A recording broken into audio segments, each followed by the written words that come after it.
Assalamualaikum warahmatullahi wabarakatuh. Kami dari kelompok 3 yang beranggotakan Alia Oktavian Uswa Hasanah, Dewangi Latifah Puspawardani, Eko Wahyu Saputro, Fadila Nurul Fajri Handayani, Wahyu Ningsih, dan Zupit Galang Mardika akan memaparkan terkait hasil diskusi dari kelompok kami mengenai topik 2 pembelajaran sosial dan emosional. Terdapat beberapa hal yang akan kami paparkan pada penjelasan di topik 2 ini. Yang pertama yaitu di LK 2.4 mengenai tantangan guru dalam mencontohkan sikap sosial emosional, kasus yang berkaitan dengan sosial emosional, karakteristik peserta didik yang berpengaruh terhadap responsif penerapan pembelajaran sosial emosional, dan tantangan sekolah untuk dapat mendukung pembelajaran sosial emosional. Terdapat beberapa tantangan yang dihadapi oleh guru ketika menjadi contoh atau teladan dalam hal sosial emosional. Yang pertama, guru harus dapat menunjukkan sikap positif atas tindak dan tuturnya di dalam kelas ketika di hadapan peserta didik ataupun di lingkungan kelas. Yang kedua, memahami dan menyikapi karakteristik peserta didik yang berbeda-beda. Yang ketiga, menunjukkan sikap kompetensi EMC2, yakni empati, compassion, mindfulness, dan critical inquiry pada peserta didik di dalam lingkungan belajar ataupun di lingkungan sekolah. Yang keempat, dapat menunjukkan kepedulian pada peserta didik mengenai permasalahan sosial dan emosional mereka di dalam lingkungan pembelajaran, baik dari sisi internal ataupun eksternal peserta didik. Yang kelima, menunjukkan dan mengajarkan sikap tanggung jawab dalam diri peserta didik melalui stimulus atau pembelajaran yang relevan. Dan yang terakhir, memberikan pembelajaran bermakna dengan kondisi lingkungan belajar yang aman, nyaman, dan kondusif bagi para peserta didik. Pembahasan selanjutnya yakni mengenai kasus yang berkaitan dengan sosial emosional pada proses pembelajaran. Terdapat kasus di mana peserta didik mengalami demotivasi dalam mengikuti aktivitas pembelajaran di sekolah. Hal ini dikarenakan beberapa faktor. Yang pertama yakni orang tua peserta didik yang tidak mempermasalahkan keadaan anaknya secara serius dalam mengikuti atau melaksanakan aktivitas pembelajaran di kelas. Pergaulan pertemanan yang menjadikan peserta didik merasa senang terhadap hal-hal di luar sekolah, serta gangguan emosional peserta didik yang tertekan dengan guru dan lingkungan pergaulan di sekolah. Pembelajaran sosial emosional merupakan suatu proses pembelajaran yang dirancang untuk membantu peserta didik dalam mengembangkan keterampilan dan pemahaman tentang diri mereka sendiri, orang lain, dan hubungan sosial. Untuk mendukung pembelajaran sosial emosional, sekolah dapat melakukan beberapa tindakan. Yang pertama yaitu memprioritaskan pembelajaran sosial emosional di kurikulum. Sekolah dapat memasukkan pembelajaran sosial emosional ke dalam kurikulum mereka. Hal ini dapat dilakukan dengan menambahkan pembelajaran atau aktivitas yang membantu peserta didik untuk memahami emosi mereka, membangun hubungan yang sehat dengan teman dan guru, serta meningkatkan keterampilan yang membantu mereka mengelola konflik dengan baik. Yang kedua, memberikan pelatihan kepada guru. Guru harus memiliki keterampilan yang cukup untuk mendukung pembelajaran sosial emosional peserta didik. Oleh karena itu, sekolah dapat memberikan pelatihan dan dukungan kepada guru untuk meningkatkan pemahaman mereka mengenai bagaimana memperkuat keterampilan sosial emosional peserta didik. Yang ketiga yakni dengan membangun lingkungan yang aman dan mendukung.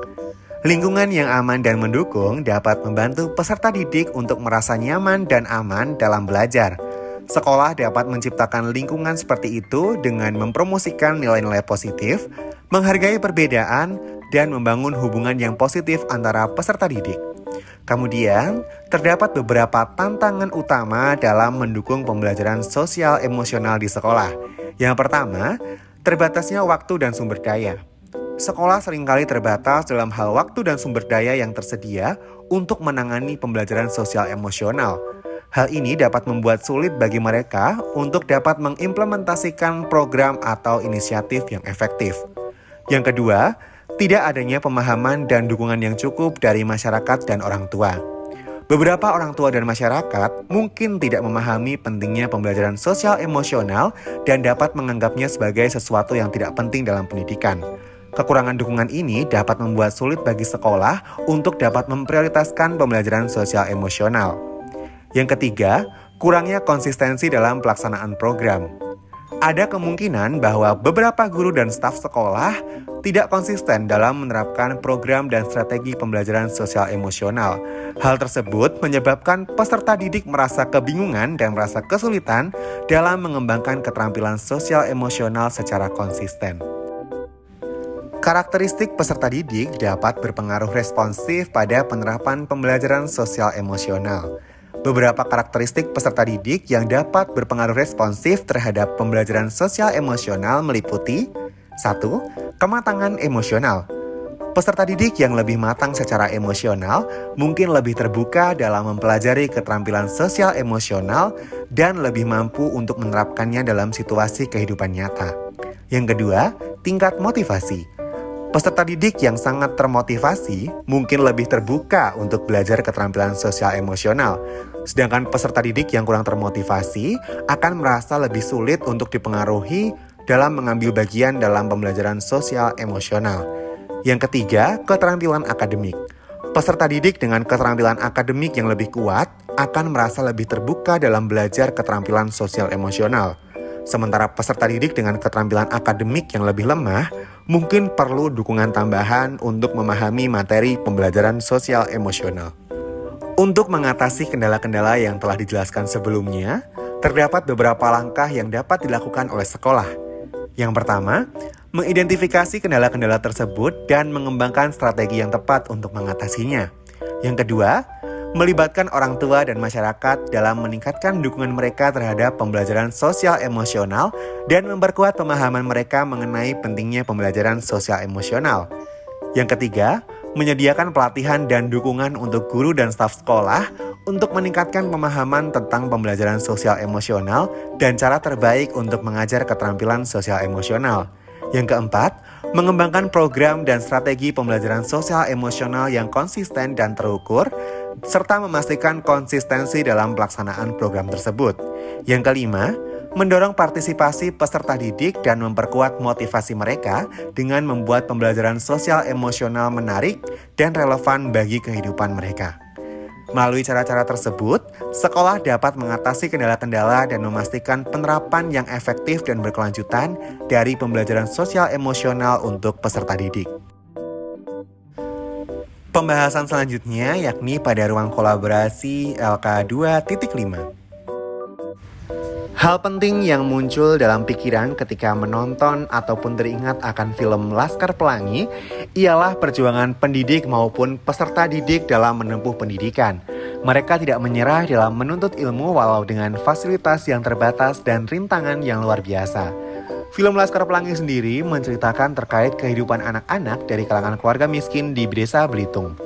Mereka bersekolah di salah satu SD tertua di pulau tersebut, yaitu SD Muhammadiyah. Sekolah hanya memiliki 10 siswa, sehingga terancam ditutup dan membuat anak-anak tersebut terpaksa tidak dapat melanjutkan sekolahnya lagi. Ibu Muslimah menjadi satu-satunya guru yang mengajar di SD Muhammadiyah dan Pak Harfan sebagai kepala sekolah. Bu Muslimah dan Pak Harfan terus berupaya untuk mempertahankan SD Muhammadiyah agar tidak ditutup.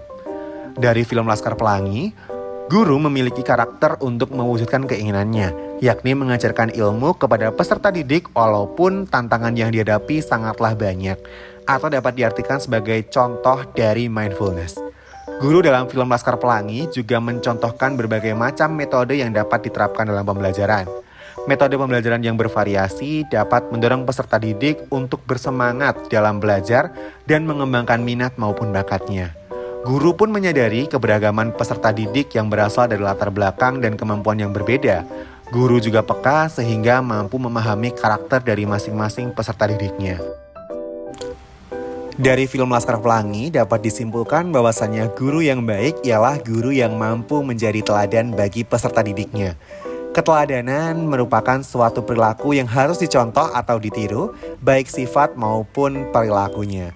Keteladanan yang diberikan oleh guru akan memberikan dampak yang besar pada pembentukan karakter dan mindset peserta didik. Guru merupakan pihak kedua setelah orang tua yang paling banyak bersama dan berinteraksi dengan peserta didik. Oleh karena itu, selayaknya orang tua, guru juga harus dapat memberikan contoh yang baik kepada peserta didiknya. Sebagaimana semboyan yang telah disampaikan oleh Ki Hajar Dewantara, yaitu Ing Ngarso Sungtulodo, Ing Madya Mangunkarso, dan Tuturi Handayani, yang berarti bahwa sebagai pendidik, di depan harus memberi teladan, di tengah membangun ide dan gagasan, dan di belakang memberikan motivasi dan dukungan kepada murid-muridnya. Selain itu, film Laskar Pelangi juga mengandung keterkaitan dengan pembelajaran sosial emosional. Yang pertama, mengenai kesadaran diri atau self-awareness. Kesadaran diri dari Bu Mus bahwa beliau merupakan potensi atau kemampuan untuk membimbing peserta didik di Laskar Pelangi dan membawa perubahan yang lebih baik. Yang kedua, yakni manajemen diri atau self-management. Beragam tantangan yang tidak mudah dilakukan dalam mengajar SD Muhammadiyah harus dihadapi oleh Bu Mus.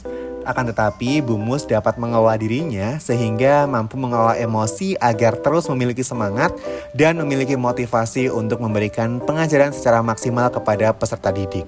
Selain itu, ditunjukkan dengan sosok Lintang yang memiliki semangat tinggi dan terus memotivasi dirinya agar berangkat sekolah dengan menempuh jarak yang cukup jauh menggunakan sepeda.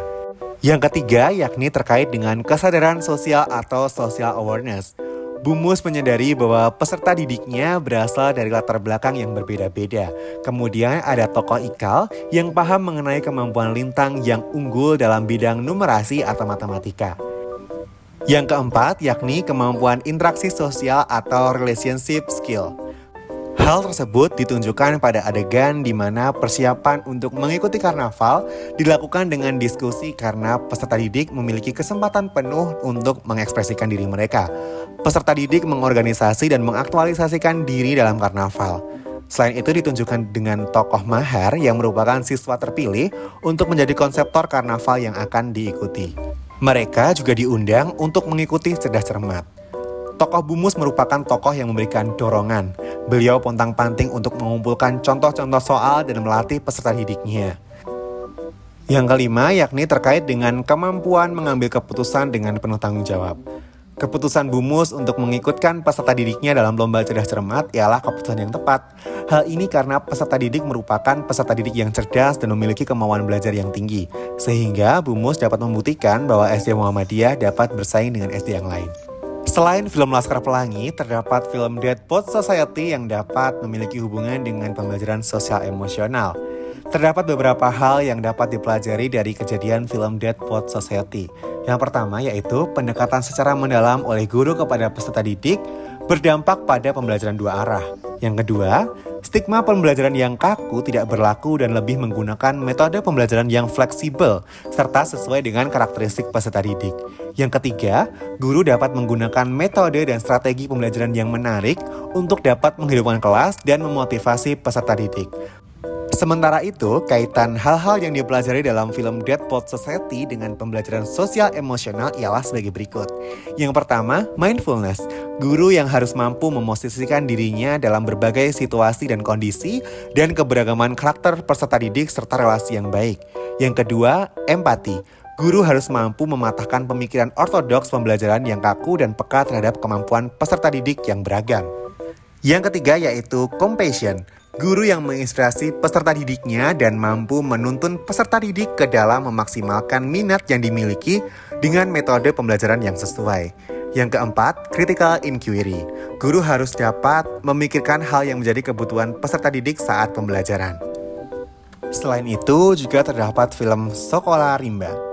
Berikut merupakan hal-hal yang dapat dipelajari dari kejadian film Sekolah Rimba.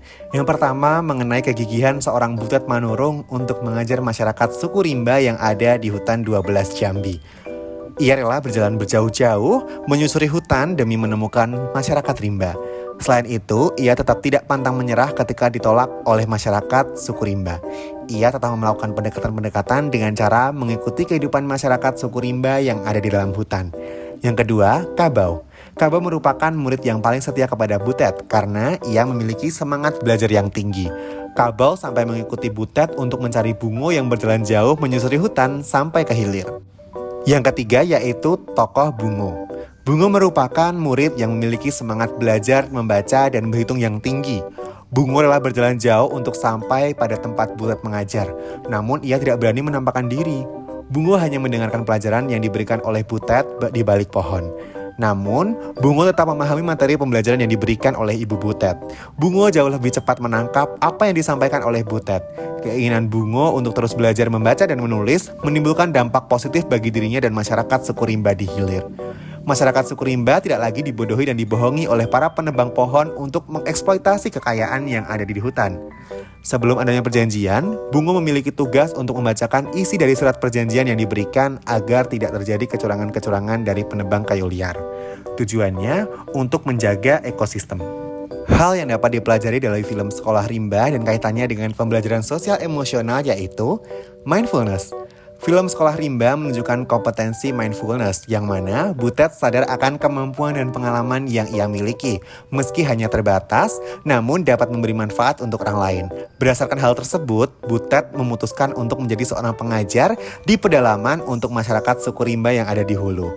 Kompetensi kedua yakni empati, yang terlihat dari Butet Manurung yang berasal dari kota, bekerja hampir 3 tahun di Lembaga Konservasi Wilayah Jambi. Butet mengubah profesinya menjadi seorang pengajar dengan datang ke sebuah hutan 12 Jambi untuk mengajar anak suku Rimba yang ada di pedalaman hutan, baik di hulu maupun di hilir.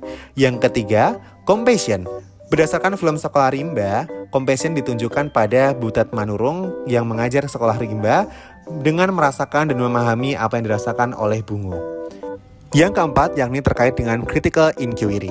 Kompetensi ini diperlihatkan oleh Butet ketika ingin dekat dengan masyarakat suku Rimba yang ada di hutan, mulai dari mempelajari bahasanya. Butet banyak belajar bahasa masyarakat suku Rimba bersama Kabau selaku muridnya. Selain itu, Butet juga mengubah penampilannya seperti suku Rimba juga, yaitu dengan memakai kain sebagai kemben dan memakan makanan yang tersedia di hutan. Hal itu dilakukan agar Butet lebih dekat dengan masyarakat Rimba dan dapat mengajarkan baca tulis kepada anak-anak. Kesimpulannya yakni, sebagai agen perubahan, guru harus memiliki keyakinan dan semangat, memiliki inovasi, dan mampu bertahan dalam menghadapi tantangan serta hambatan. Semoga pemaparan tadi dapat memberikan manfaat ya. Terima kasih. Wassalamualaikum warahmatullahi wabarakatuh.